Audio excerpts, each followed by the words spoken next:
Muy buenas tardes, estamos nuevamente como cada día lunes por la tarde en Cero a la Izquierda. Estamos con miembros habituales del panel como Ricardo Camargo, como Karl Landmann, y se suma también Claudia Sangüesa, académica de la UDP, y tenemos también un invitado, Francisco Huanchumilla, ¿ya?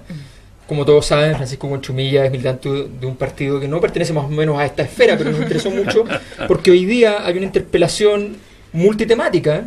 Desgraciadamente, como ya no se sabe muy bien de todas las cosas que han pasado, de qué es la interpelación, entre las cuales está el tema de la Araucanía, ¿ya? Y a nuestro juicio nos parecía interesante conversar con una de las pocas autoridades que en su momento tuvo alguna clase de proyecto respecto a qué es lo que se podía hacer con el tema de la Araucanía. Entonces tenemos este panel inédito con un invitado inclusive, y con la nueva incorporación que va a estar un tiempo con nosotros, que es Claudia, y que quizás, si las cosas andan, bueno, tendremos que hablar con Noam.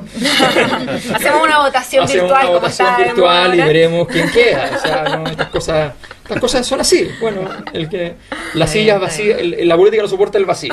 Eso está claro. Y lo estamos viviendo hoy día, que cada vez que aparece un vacío, alguien lo va a llenar. Alguien lo llena, claro. Así es que, bueno, bienvenidos. ¿Algo que acotar respecto a lo que está pasando ahora con la interpelación, con el tema de la Araucanía, Ricardo? Yo creo que le daría la palabra a Francisco, porque simplemente una reflexión breve.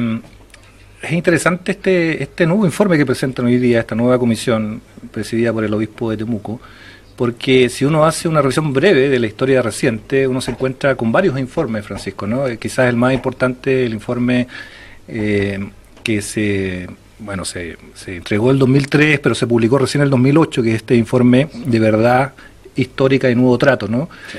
Que finalmente, cuando uno lo lee, que tiene más de 600 páginas, uno encuentra que allí hay una reflexión muy contundente, muy de fondo, sobre cuestiones que nuevamente pareciesen tomarse parcialmente y sin una perspectiva histórica quizás, ¿no?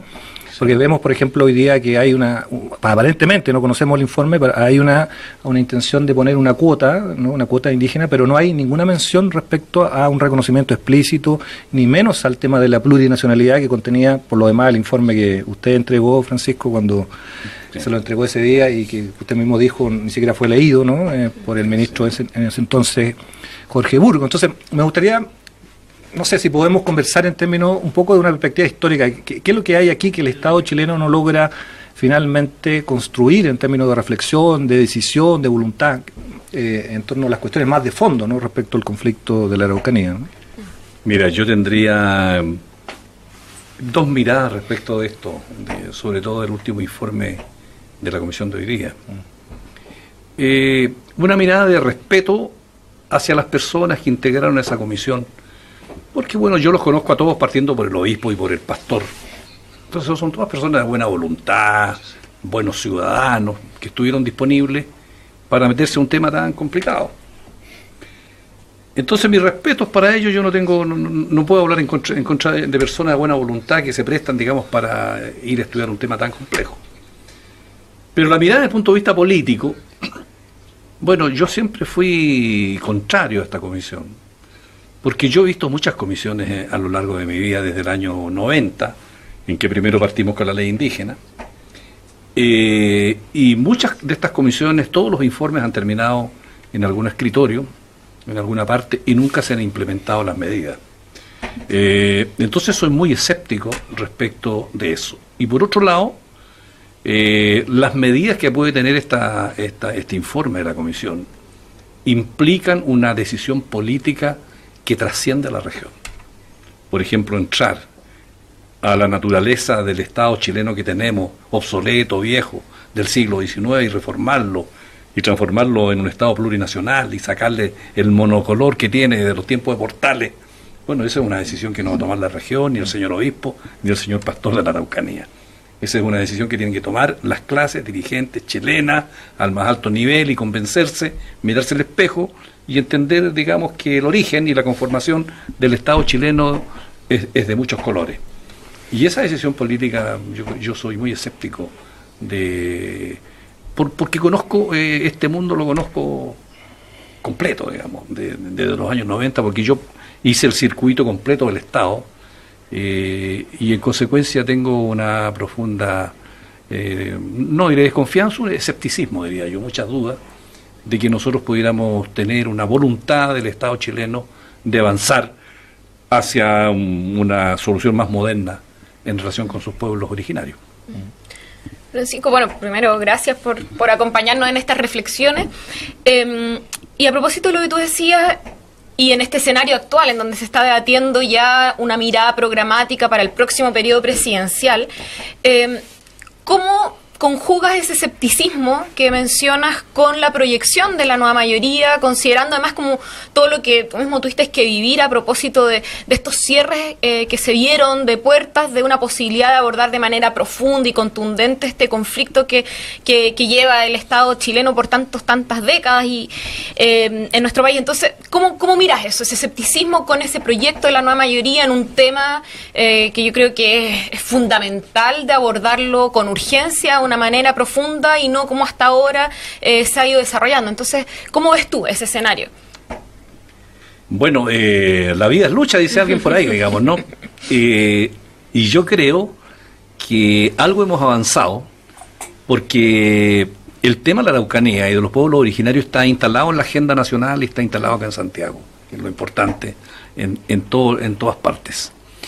¿Tú crees que eso se logró con la nueva mayoría? Yo creo que se logró fundamentalmente con la tarea que nosotros hicimos como intendente, de colocar el tema en la agenda y, en segundo lugar, señalar claramente en el diagnóstico cuál era la naturaleza del problema, que era siempre tratado como un problema de orden público, un problema de delitos, y nosotros dijimos este es un problema de naturaleza política, en cuanto un pueblo originario interpela al Estado para que haga, digamos, una reparación por los actos del Estado a lo largo de los últimos 130 años.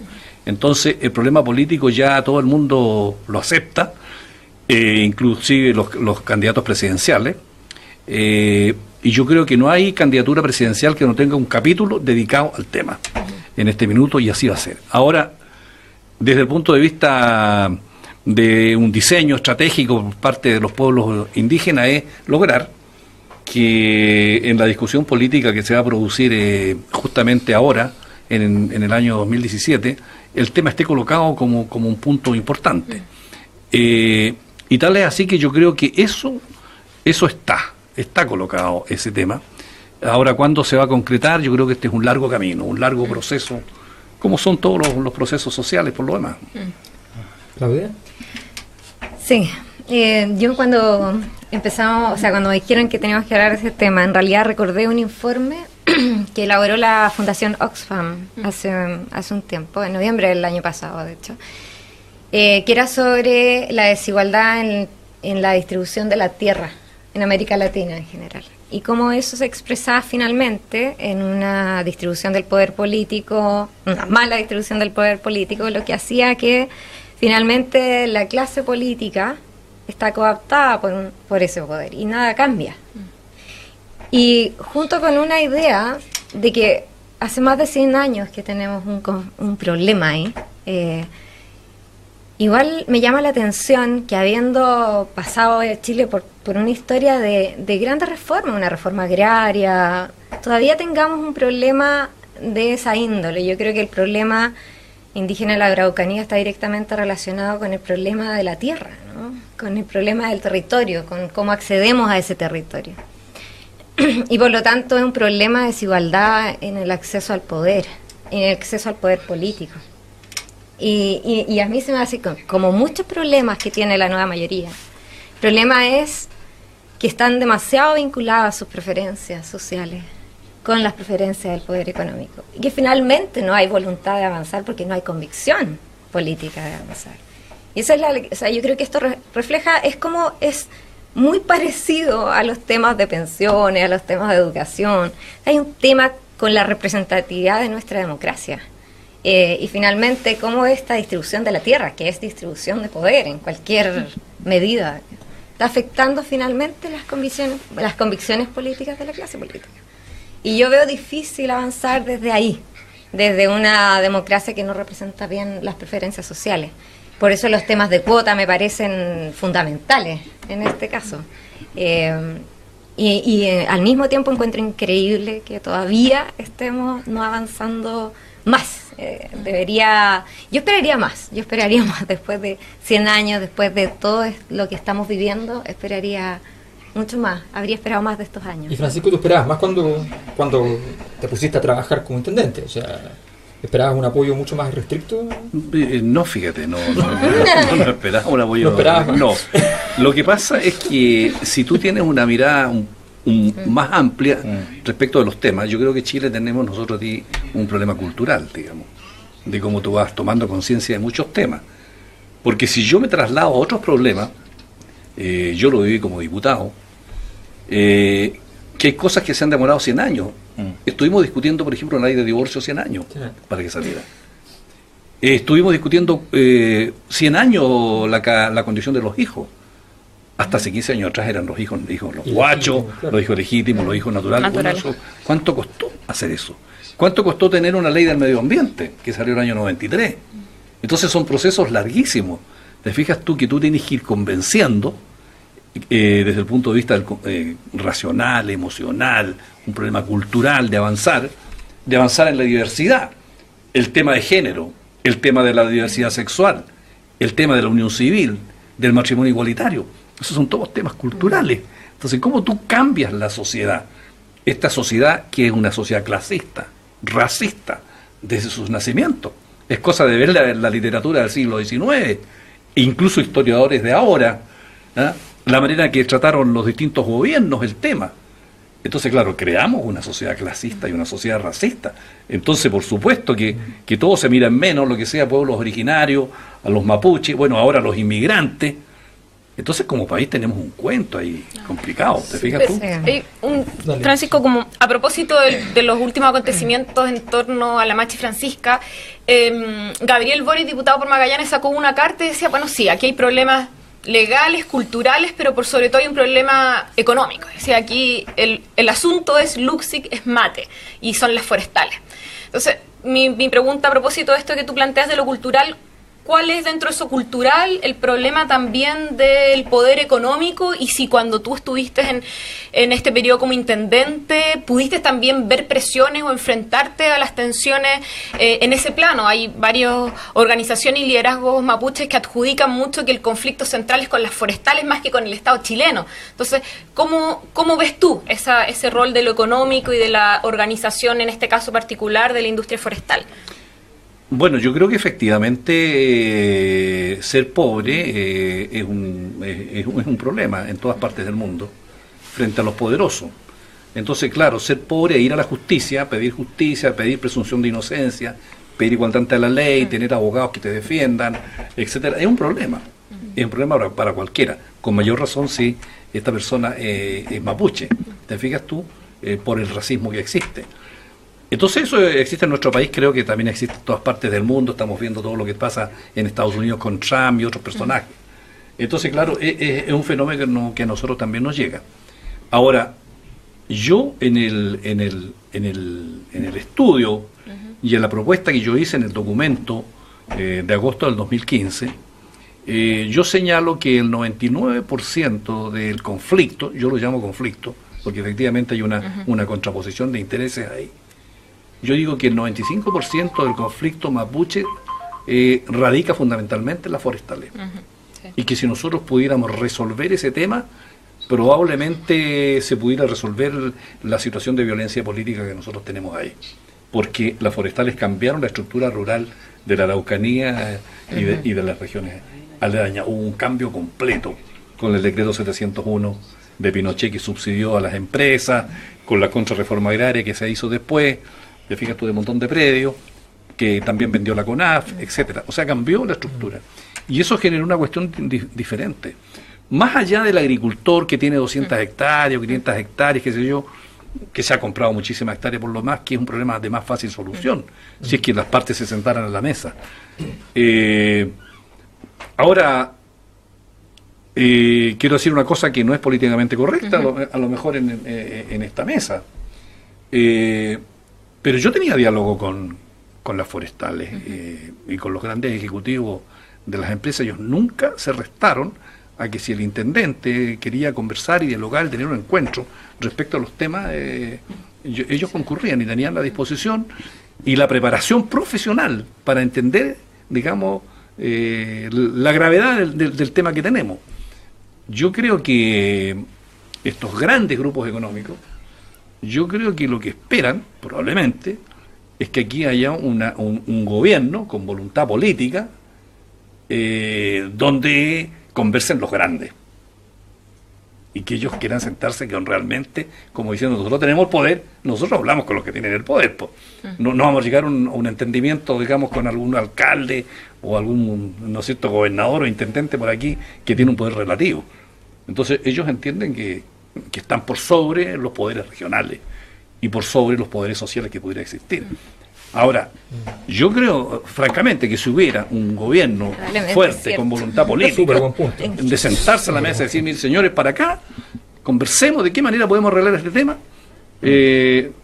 Yo te quiero decir que cuando yo hice el informe, tuve la visita de uno de los caballeros que tiene muchísimas hectáreas y dijo, mire, nosotros estamos disponibles inmediatamente para disponer, suponte tú, no me acuerdo de cuántas miles de hectáreas, dijo, si es necesario por resolver este problema. Y eso yo lo he transmitido en todos los tonos, en las instancias correspondientes. A ver, entonces tratemos pero alguien tendrá que sentarse en la mesa con autoridad. Aprovechemos este ingreso de área chica, aprovechemos. A ver, o sea, aquí hay dos posibilidades frente a ese escenario. O las autoridades políticas están más empresarializadas que los empresarios, ¿ya? O los empresarios juegan por un lado una cosa y por el otro políticamente a otra, ¿ya? O sea, le piden al gobierno central que presione más a las autoridades regionales, pero las autoridades regionales se presentan como estando llanos al debate. Tú tuviste una clara resistencia por parte del mismo gobierno, de parte del Ministerio del Interior. Sí. Hay una filtración de una conversación telefónica tuya que no puede haberla hecho nadie más que el gobierno. No, los servicios respectivos. Digamos que las cosas como son, o sea, nadie más está haciendo ese tipo de escuchas telefónicas, ¿ya? Y las filtran. Y después de ti ponen a un intendente que no sé si tú estarás dispuesto a decirlo, pero para mí es bastante evidente que llegó básicamente a no hacer nada, o sea, a evitar que pasaran cosas, ¿ya? Y tú traías un proyecto y se eligió a alguien que no tuviera proyecto. O sea, estamos hablando de una cosa que me parece muy grave. Una cosa es que otra persona tenga un proyecto distinto, ¿ya? Que sería muy grave porque un gobierno cambia de proyecto. Pero más grave todavía es cuando llega alguien que no tiene ningún proyecto y cuyo único proyecto es el vacío, la ausencia de acciones y administrar esa ausencia de iniciativa. Entonces, en medio de ese escenario, tu impresión es que los intereses grandes, porque aquí, claro, hay una falsa discusión entre agricultores y comuneros, que es falsa, esa no es la discusión. Exacto. La discusión real son los grandes propietarios, las grandes forestales, y efectivamente el pueblo mapuche en su generalidad, no solamente los que están activos, sino que la problemática de clases de la zona, ¿ya? Esa es la gran problemática real. Bueno, en ese escenario, ¿tú sientes que los empresarios juegan por ambos lados o que el gobierno en ese sentido es mucho más papista que el Papa, si cabe el caso? Mira, te voy a dar una explicación que yo creo que yo nunca la he dado en público. Pero ya que entramos al área chica, sigamos. Mira, yo creo que los grandes empresarios, los grandes grupos económicos, tienen una preocupación intelectual por ciertas cuestiones estratégicas que ocurren en función del desarrollo de sus proyectos de inversión. Yo creo que ellos tienen departamentos de estudio que se preocupan, porque ellos tienen inversiones no solo en Chile, sino que también en Brasil, en México, en Nueva Zelanda, en muchas partes del mundo, sobre cómo avanzan estos procesos, digamos, con respecto, por ejemplo, con los conflictos que puedan tener de todo tipo, conflictos ambientales, certificaciones que hacen organismos internacionales, respecto de si están cumpliendo o no con determinados parámetros legales, medioambientales, etcétera, en sus relaciones con los pueblos indígenas también. Entonces ellos entienden de que hay un cuento de conflictividad posible y conocen probablemente lo que sucede en otras partes del mundo y están preparados y están conscientes de que aquí hay un cuento. Al revés, la clase política, yo creo que cae en eso que parece que lo dijo un ministro inglés, que dijo que cuando el ministro o el diputado o el senador cuando llega arriba y no leyó y no tuvo formación política, cuando tiene el cargo es muy difícil que el hombre lea. Yo creo que aquí hay un gran déficit del conocimiento de la historia de Chile en los dirigentes políticos, chilenos. Yo creo que si alguien pretende dirigir el país, lo menos que puede hacer es conocer la historia de Chile. Yo creo que hay un desconocimiento de cómo llegó el Estado y se formó el Estado chileno en la región de la Araucanía. La historia, hay mucha literatura ad hoc, y yo lo he vivido. Yo llevo 50 años en la democracia cristiana, del año 90, que estoy pasando por distintos sectores del Estado, y yo veo un déficit de conocimiento realmente del tema. Con eso te digo, Tavo, yo he estado en todas partes, ha metido hasta el fondo de la moneda. He trabajado directamente con 3 presidentes de la República desde los años 90 a esta fecha. Por lo tanto, sé de lo que estoy hablando, y formé parte del Parlamento, fui ministro y me tocó actuar con los dirigentes. Yo creo que hay un déficit en ese sentido. Y por lo tanto, los grandes empresarios en ese sentido son más tácticos. Pero si a mí me están jodiendo aquí con este tipo de cosas y nadie me llama a conversar los temas de fondo, bueno, no van. Exacto. Entonces hay un déficit político. Exacto. En este cuento. Pero quizás, Francisco, habría que moverse a plantearse una hipótesis quizás un poco más compleja para polemizar, ¿no? Porque tú haces una distinción muy fuerte entre la clase política y los grandes empresarios, ¿no? Y nos dices que los grandes empresarios eventualmente pudieran tener una posibilidad de abrirse a soluciones más estratégicas, ¿no? Que pudieran dar pie a resolver este conflicto, y la clase política está atrasada en esto, ¿no? Sí. Yo tengo la impresión de que si uno mira los 25 años hacia atrás, digamos, ¿no? Y las distintas comisiones a las que tú dabas cuenta, yo siento que hay una cierta, si no decir colusión, al menos confluencia de estos dos grandes intereses, ¿no? Los intereses políticos de las grandes coaliciones que han gobernado Chile, y los grandes empresarios que han sentido y han tenido posibilidades de desarrollar sus negocios en la zona, la verdad, con bastante libertad, ¿no? Y con bastante protección del Estado de Derecho, que ahora, a propósito de la SOFOFA, ellos reclaman que no está cumpliendo tan fielmente su rol como lo venía cumpliendo, según ellos, hasta ahora, ¿no? Sí. Entonces, yo creo que hay que, me parece a mí, tener una mirada un poco más compleja, de quizás hay una vinculación, hay una imbricación que probablemente no vemos porque no es visible la fuente, que ha permitido que la situación del conflicto, y en eso concuerdo, de la Araucanía y más allá de la Araucanía, se despliegue como se despliegue. Y te lo muestro también en otro elemento que tú mencionas y pusiste muy claramente en el informe de las 48 páginas que tú entregaste, insisto, al ministro Burgos, y donde ciertamente yo creo ni la clase política ni la clase empresarial, para hablar en esos términos, tiene un acuerdo, ¿no? Y más bien una oposición radical, ¿no? Y ahí tú, creo yo, hiciste un punto que te puso en una situación de aislamiento, que es esta idea de la plurinacionalidad, ¿no? Claro. Que incluso este informe al que yo me remitía adelante, este informe de la verdad histórica, ¿no? y del nuevo trato, ni siquiera ese informe, que probablemente el informe que más avanzado, logra mencionar la palabra plurinacionalidad, que hoy día aparece como un fantasma, ¿no? en la élite política empresarial chilena. Sí. Y que evidentemente la comisión actual, o el informe que le entregan a la Presidenta, menos menciona, ¿no? De hecho, hay uno de los miembros de esa comisión que renuncia precisamente porque se sacó esa parte, o derechamente no se quiso instalar. Entonces, yo vuelvo al punto, ¿no? De ¿qué estamos enfrentando acá finalmente en la Araucanía? Estamos enfrentando efectivamente un conflicto de grandes intereses económicos, pero también estamos enfrentando un gran temor, ¿no? El gran temor de la élite política chilena de que se configure, probablemente, como decía Claudia, una discusión de qué tipo de Estado se requiere para esos conflictos, ¿no? Un Estado que de alguna manera reconozca, no solamente reconozca, sino que incorpore lo que tú llamas pueblo, ¿no? Y en otros lados se llaman derechamente nacionalidades, digamos, ¿no? O sea, ¿cómo no abrimos ese debate, no? Entonces, yo siento que ese debate no solamente no estamos preparados, o la élite política empresarial no está preparada, sino que no existe una voluntad exprofesa o explícita de negarse a ella, ¿no? Y ahí, finalmente, si se niegan a esa discusión, yo siento que el conflicto se mantiene en sus bases más fundamentales. Que yo creo que esa arista más política dice relación con temas que han surgido en los últimos 50 años, en la discusión internacional también. Porque, por ejemplo, todo el tema de los pueblos, el tema de las naciones originarias, el tema de la autodeterminación, por ejemplo, son todos temas nuevos en el derecho internacional indígena, que nacen en las Naciones Unidas y concretamente en la OIT, ¿no? Entonces, Yo creo que eso falta todavía internalizarlo, y yo creo que no hay acuerdo en muchísimos sectores en Chile de tener un miedo terrible a hablar de un Estado plurinacional, confundiendo eso con el Estado unitario, porque la gente piensa que hablar de Estado plurinacional tú vas a quebrantar la unidad del Estado, y no entienden de que hablar de Estado unitario es contraponerlo al Estado federal, ¿no es cierto? Claro. Donde hay muchos impulsos de poder y que no tienen nada que ver con la unidad del Estado. Entonces yo creo que ahí nos falta, y que efectivamente yo creo que ahí hay un déficit en el cual los empresarios, la prensa chilena y la cultura, yo creo que ese es un tema que está muy verde todavía para avanzar, pero donde creo yo que se puede avanzar y donde hay mayor conciencia es en la naturaleza política y mejor dicho económica del conflicto.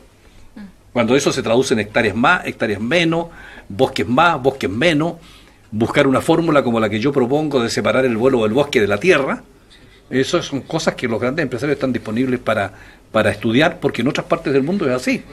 Se separa el vuelo del bosque de la tierra. Entonces es posible hacer un nuevo modelo de negocio. Ahora, en la parte política, por supuesto, yo coincido, digamos, que nos falta muchísimo que avanzar todavía. Y quería volver al tema que dijiste recién de la ignorancia. Porque en otros temas también se replica un poco el conflicto, ¿sí? Es como entre la ignorancia y el entrar en el conflicto y la convicción. ¿Cuánto crees tú, de hecho, que es ignorancia y cuánto es falta de convicción política en el mismo problema? ¿Y cómo ves eso respecto a países que han sido más exitosos quizás en esos equilibrios, en esas políticas? ¿O no hay país que ha sido exitoso enfrentando el tema? Pero mira, por ejemplo, Nueva Zelanda es el caso típico de un país moderno que ha avanzado notablemente y que tiene resuelto su problema. Pero no nos vayamos tan lejos, vayámonos a Colombia, un país que ha sido siempre dirigido por partidos conservadores de derecha. Y sin embargo ellos tienen una política indígena mucho más moderna que la que tenemos nosotros. Porque ellos tienen una Corte Constitucional colombiana que ha logrado asentar jurisprudencia, sobre todo en la aplicación del Convenio 169, de una manera muy notable. En Colombia hay más de 100 tribus, digamos, indígenas, ¿no? Ellos son propietarios de muchísimas, miles de hectáreas de tierra, y tienen niveles de autonomía y de justicia local amparados por la jurisprudencia de la Corte Constitucional colombiana, y ellos tienen escaños reservados también. Entonces, un país profundamente conservador en lo político, pero probablemente muy culto. Todos sabemos, ¿no es cierto? Tú lo sabes, Alberto, que ellos tienen un sistema editorial muy grande de libros, universidades, tienen todo un cuento. Yo creo que de mucha cultura en ese sentido, y donde están más avanzados que en Chile en relación con sus pueblos originarios. Y siendo ellos, digamos, netamente manejados por gobiernos conservadores. Exacto. Oye, vamos a hacer una pequeña pausa, 2 minutos. Volvemos inmediatamente con los dos grandes fantasmas que amenazan el mundo: Donald Trump y el Frente Amplio. Uno el mundo y otro Chile, Y otro seamos Chile. honestos, pero está bien.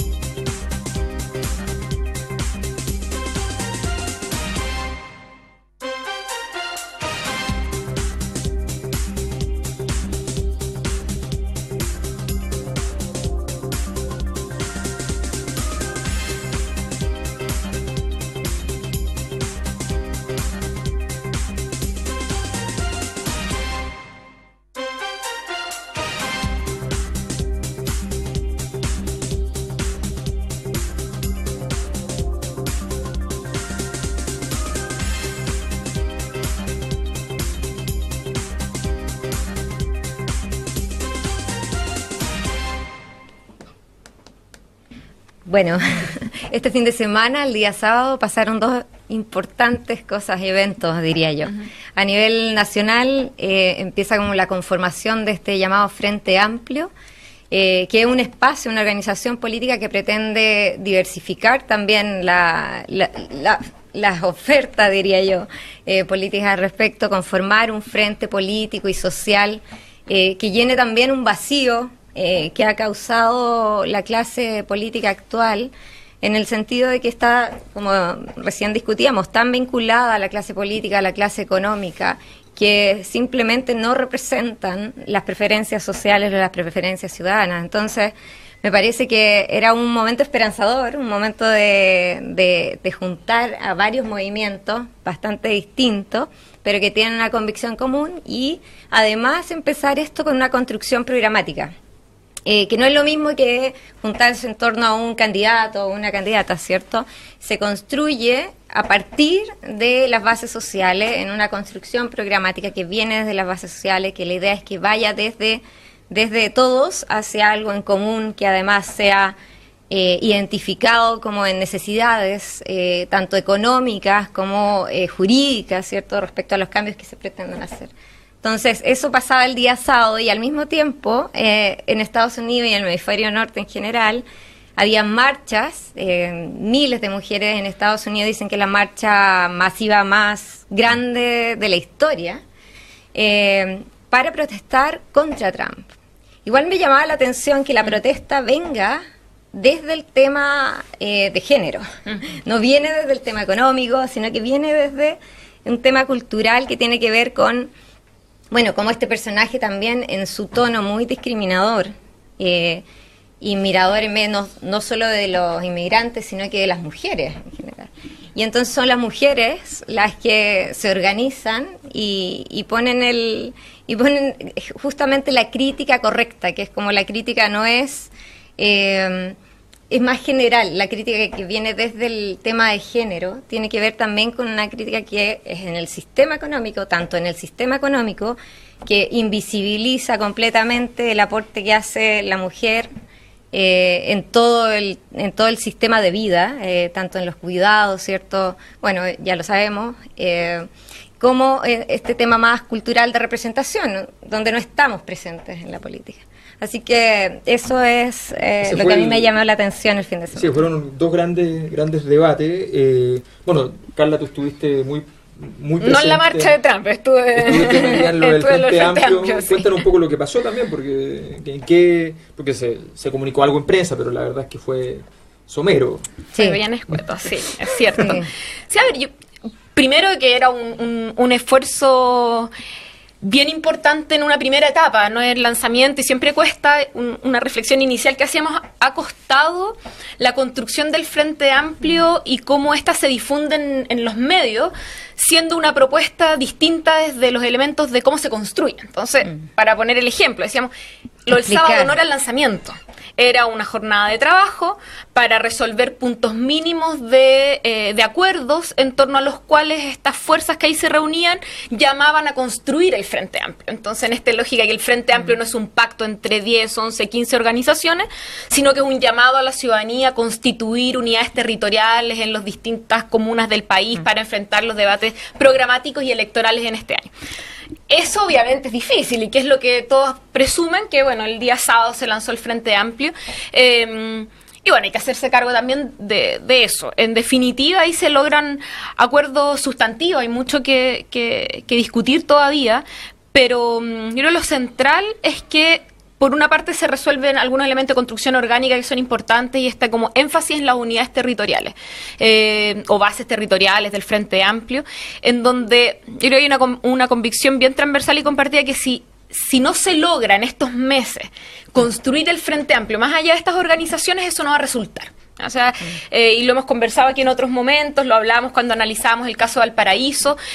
Si se quieren buenos resultados electorales, que es un tema fundamental obviamente en la construcción del Frente Amplio en este periodo, la fórmula no puede ser sumatoria de números, porque la sumatoria de números en ningún lado nos da. Y la sumatoria de números, con suerte, permitiría presuponer que se pueden mantener los mismos dos, o tal vez un diputado más, y no constituir esta bancada que se esperaría para empujar ciertos cambios. Entonces, no es sumatoria de números, no es solo unidad de lista, sino que es un fenómeno político-social. Y eso se discutió bastante con algunos elementos relevantes del llamado a una construcción abierta, un proceso participativo de construcción programática, la búsqueda de candidaturas validadas en los territorios, el énfasis en la unidad electoral que cuesta tanto, Así que yo creo que fue como un buen primer paso y esperanzador. Yo de verdad que pese al cansancio de que el día sábado yo creo que no era el ideal ahí para un día sábado estar en eso, sin duda yo creo que salimos todos bien como contentos. Quiero preguntarle algo a Francisco al respecto.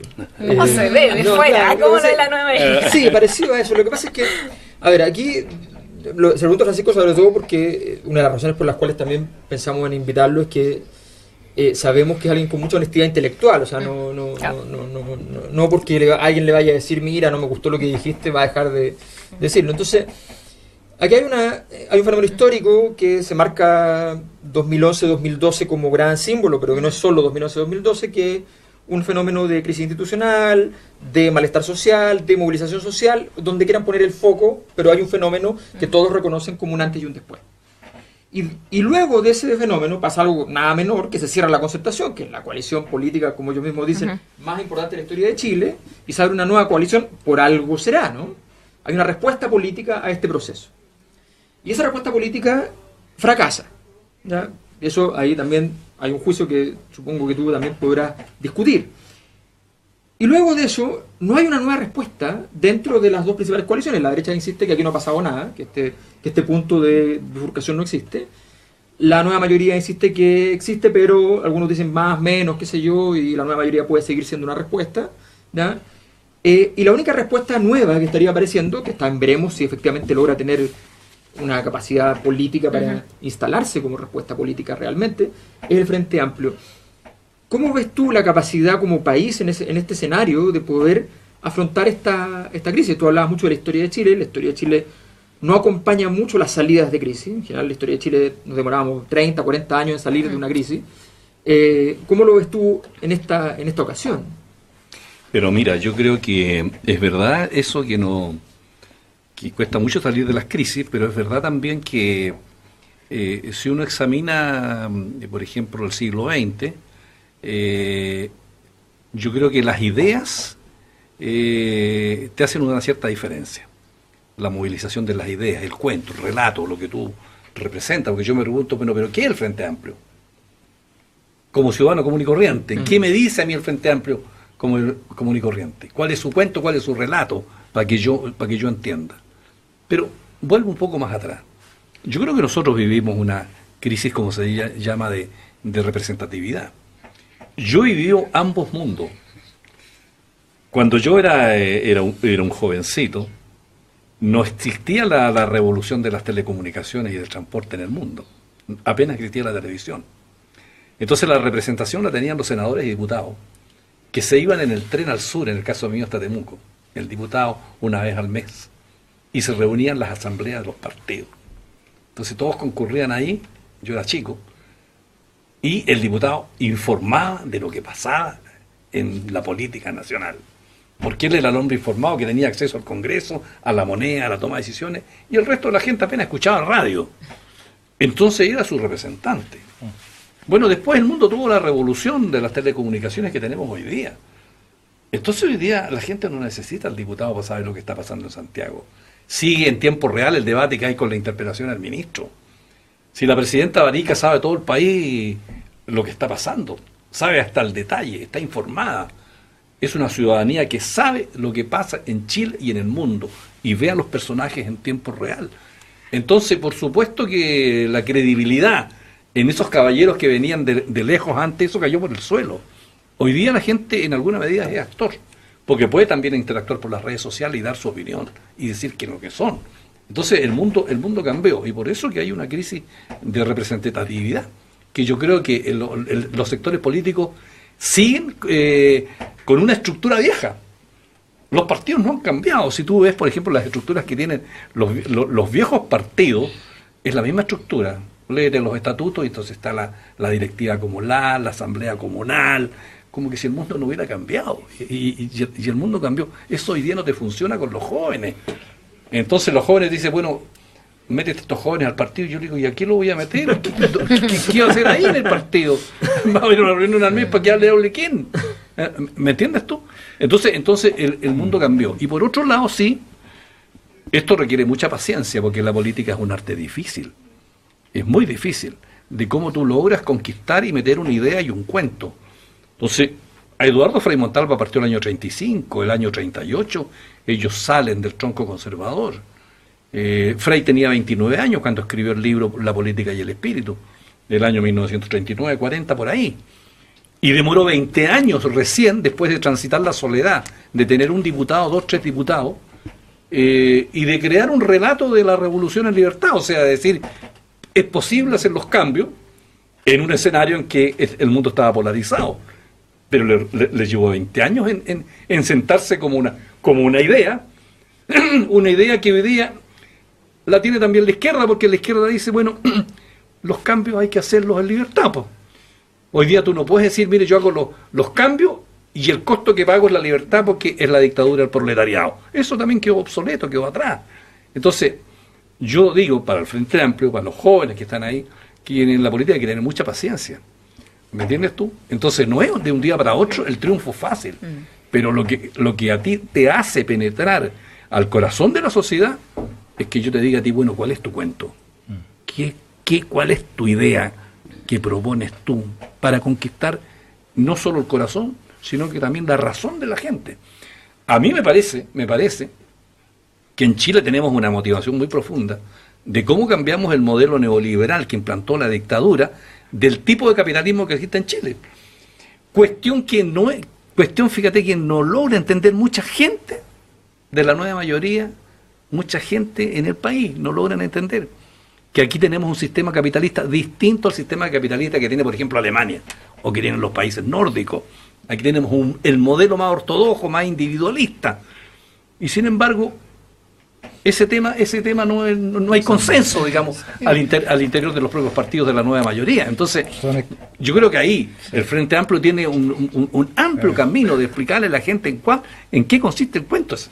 Ricardo, como joven integrante del Frente Amplio. Son excelentes preguntas. De hecho, le estaba diciendo 20 años el Frente Amplio, buena acotación. Yo creo que son preguntas fundamentales, en realidad, Francisco, las que tú haces, son preguntas de la política, para la buena política, si tú quieres, ¿no? Sí. Sin embargo, yo creo que yo precisaría algo del diagnóstico, ¿no? Es cierto que hay una dimensión de la crisis general de representatividad, ¿no? Y que de alguna manera también nos entronca con el conflicto, con la situación de Estados Unidos, Trump y otras, ¿no? Pero también hay una muy particular en el caso chileno, ¿no? Lo que entra en crisis también actualmente es una determinada arreglo político, si tú quieres, institucional, que ha gobernado Chile, digamos, ¿no? Durante 20 y tantos años, ¿no? Hay una demanda cuando la gente pide la demanda por la transparencia, por la buena política, también está diciendo, a contrario censo, que no quiere más de la vieja política, ¿no? Esta vieja política, como tú bien dices, que ha pecado de poca transparencia, ha pecado de corrupción en algunos casos. Acabamos de ver un subsecretario que ha tenido que renunciar. Y eso me parece a mí importante, la reivindicación de una política buena, ¿no? Cuando el Frente Amplio, la concertación de alguna manera también en el 88, 89 reivindicó esto, ¿no? La nueva política, en este caso contra la dictadura.